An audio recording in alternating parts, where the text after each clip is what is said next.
ভগবান যাকে নিজেই সন্তুষ্ট করতে পারেনি তাকে তুমি কি করে সন্তুষ্ট করতে পারবে? কোনো বাচ্চাই রোগা ভালো লাগে না, তাকে তো একটু মোটা গুলুগুলু হতে হবে। কোনো মেয়ের কালো রং গায়ের পছন্দ না, তাকে ফর্সা সুন্দর হতে হবে। পুরুষ মানুষের পকেট ভর্তি টাকা হতে হবে, বিবাহিত মহিলার বাচ্চা হতে হবে।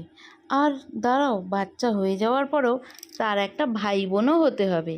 দেখো, সমাজের ইচ্ছাতে যদি তুমি তোমার জীবন চালাও, তবে সেই জীবন চলবে কি জানি না, কিন্তু হ্যাঁ, নিজেই একসময় অতিষ্ঠ হয়ে যেতে পারবে। তুমি যদি এই সমাজের কাছে নিজের গলাটাকেও কেটে রেখে দাও না, তখনও সমাজ একসময় কথা তুলবে, ইস, আর 1 ইঞ্চ ওপর থেকে যদি গলাটা কাটা হতো তবে হয়তো ভালো হতো। গুলি মারো এমন সমাজের মুখে। চলো, আজকে দুজনে বেরিয়ে গিয়েছিলাম, আর কোথায় যাব ভেবে প্রথমে তো মিলেনিয়াম পার্কের দিকে গিয়েছিলাম। ভেবেছিলাম ওখান থেকে না ওয়াটার মেট্রোটা চড়বো।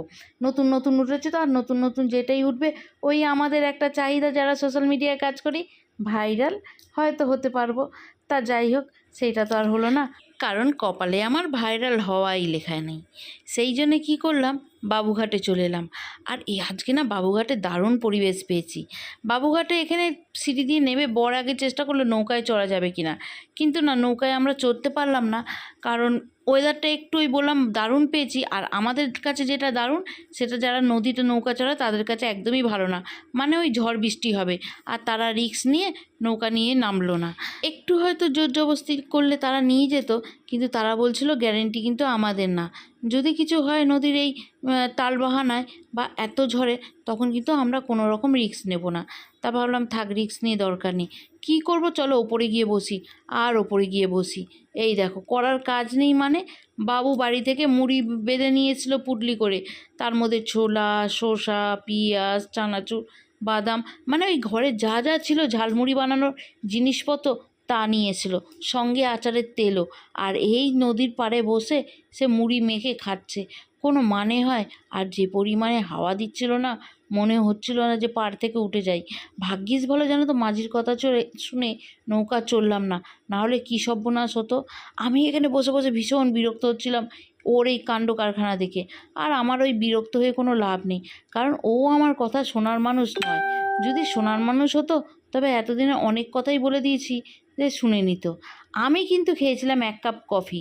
তোমরা আগের আমার শর্ট ব্লগটাতে দেখে, মিনি ব্লগে দেখে বলেছিলে এটা তো চা খাচ্ছ গো ভাড়ে করে, কফি কেন? না গো ভাই, একদম তোমরা যারা যারা বিশ্বাস না করবে তারা তারা একদিন বাবুঘাটে এসো না, দেখা করি, আর এই ভাড়েতেই তোমাদেরকে কফি খাওয়াবো। কারণ তোমরা কফি চাও বা চা চাও, দেখো অপোজিটে যেই দোকানগুলো, ওরা কিন্তু এই ভাড়েতেই তোমাদেরকে দেবে, সেটা তোমরা চা খাও কি কফি খাও।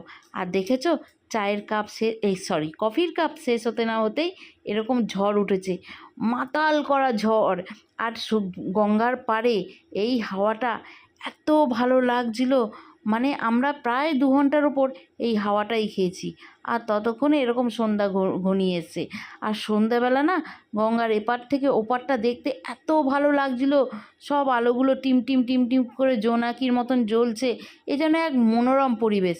তবে হ্যাঁ, তখন গঙ্গার নৌকা যারা চড়ায় মাঝিরা সবাই ডাকছিল, চলো কে কে আসবেন আসুন, এবার তো ঝড় থেমে গেছে। কিন্তু ঝড় থামলে কি হবে, আমাদের তো বাড়ি ফেরার টাইম হয়ে গেছে, তাই না? ওই যে তুমি যেটা চাইবে সেটাই যে তোমার সাথে হবে তা তো হয় না। তবু একবার ট্রাই করেছিলাম নেবে, কিন্তু আমার বর বলল না গো, আর হবে না, এবার সন্ধ্যা হয়ে গেছে, ফিরতে হবে, চলো। সে নিয়ে একটু মনটা খারাপ হয়েছিল, কিন্তু বাড়ি ফেরার সময় আবার মনটা ভালো হয়ে গেল। কেন জানো তো? রাস্তাটা দেখে তোমরা বুঝতে পারছো? একদম বুঝতে পারছো না? বৃষ্টি হচ্ছে গো, বৃষ্টি হচ্ছে, দেখতে পাচ্ছ না ক্যামেরায় জল পড়েছে। তা যাই হোক, কীভাবেই বা দেখবে ক্যামেরাতে কতটুকু আর ক্যাচ হচ্ছে, রাস্তাটা দেখলে হয়তো বুঝতে পারতে। আর এই বৃষ্টিতে ভিজে ভিজে রাস্তা দিয়ে বাইকে করে আসতে কার কার ভালো লাগে বলো? আমার তো বেশ ভালো লাগে। তবে হ্যাঁ, এই বৃষ্টির মধ্যে যারা বাইক চালায় তাদের একটু সমস্যা হয়, চোখে জল ঢল পড়ে। কিন্তু জানো তো, এই বৃষ্টির মধ্যে কলকাতার রাস্তায় বাইকে করে কোনো সময় ঘুরে দেখো, বেশ ভালো লাগবে। আমরা না প্রায়শই বাবুঘাট যাই আর এরকম গঙ্গার পাড়ে গিয়ে বসি, কিন্তু এবারে যা হাওয়া পেয়েছি না, বেশ ভালো লেগেছে এইবারে।